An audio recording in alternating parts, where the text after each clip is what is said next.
Bana, baada ya hustling ya muda mrefu, baada ya kuaso kwa muda mrefu, hatimaye leo Chelsea kaibuka na ushindi wa goli 1-0 dhidi ya Leeds.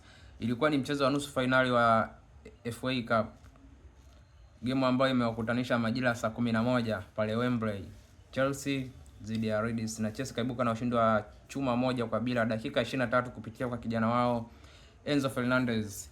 Bana, Enzo leo alikuwa na performance nzuri sana, kaibuka man of the match, kascore goli la muhimu, goli ambalo limewafanya Chelsea wa qualify moja kwa moja to the final. Wanaenda kukutana na Manchester City.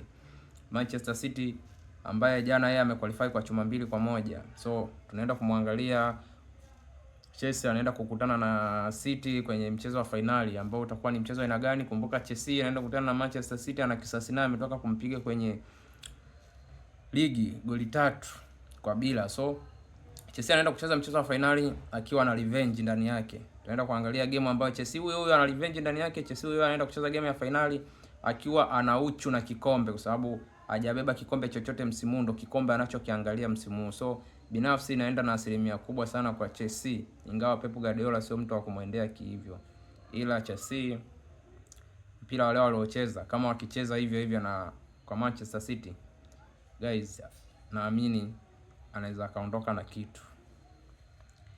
Congratulations.